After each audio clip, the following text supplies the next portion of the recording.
step. So once we've identified our SWOT, we can now start to really beef up our marketing and clean up some of the messages that we've been putting out there to be in alignment with what we are expecting going into the next season. So again, for example, if you are expecting some of these threats that the new season is going to present into our business in terms of what the market is doing, what current interest rates are doing, that kind of thing, we can start to really clean up our marketing towards buyers and sellers who might be impacted by those types of market conditions that the spring is going to bring. Take an extra step here when cleaning up your marketing messages to really get curious about your audience and where they are in the cycle of homeownership right now. So for example, if you're really wanting to get some listings going into the spring season and you think that you have a lot of potential for that with your database, think about those homeowners and where their mind is at right now with the market.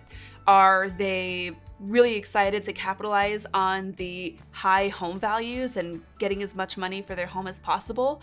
Or are they really worried about where they're going to go next? So really get curious about your target audience, meaning the buyers and sellers you're hoping to attract into your business through social media marketing or other types of prospecting.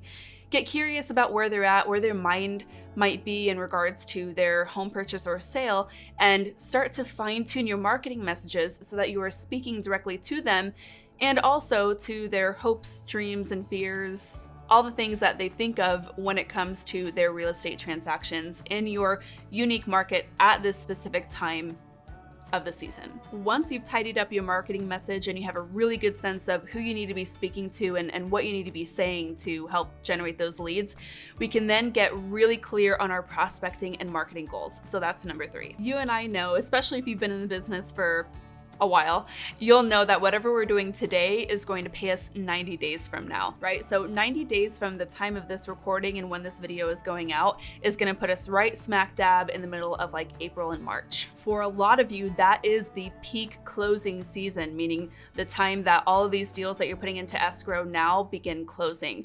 And so we need to be focusing on prospecting and marketing activities right now to start filling up our pipeline for April, March, and even May.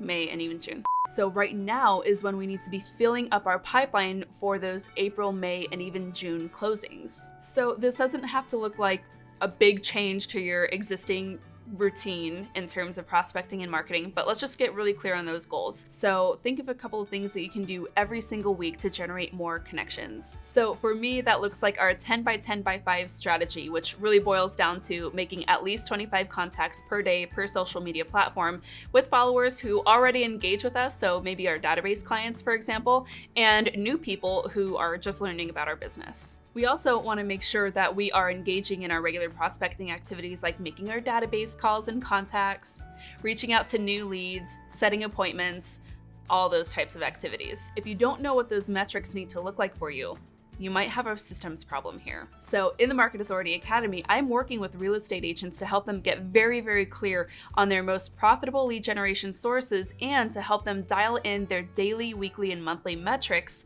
in order to help get them to meeting and exceeding their production goals. So if this is something that you've always kind of fallen short with and you're not sure where the gap is, maybe we should talk. All the details to apply to the Market Authority Academy are in the caption below. You can click that link and book a time to chat, and we'll listen to where you're at with your business now, share a little bit about what we do in the Market Authority Academy, and if it makes sense to work together, we'll take it from there. So finally, once we have a really good idea on the threats and opportunities that are awaiting us in the next quarter, we've dialed in our marketing to help support us with those, and we've gotten really clear on our prospecting and marketing activities, it's time to set some really clear goals. So I like to count goals in a couple of different categories, right? So for me, a goal can look like any of the following.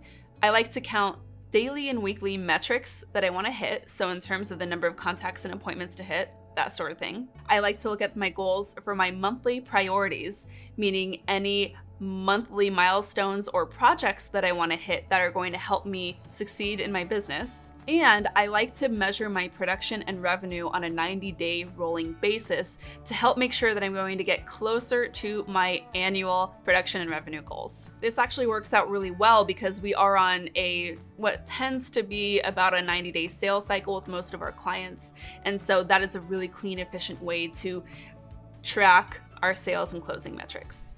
Thank you so much for watching this quick win series here on our YouTube channel. Of course, any resources or additional videos mentioned during this quick win are linked below in the caption, so check that out. And if you have not yet, be sure to hit subscribe to this channel and hit that bell notification icon to be notified every time we're dropping other quick wins just like this.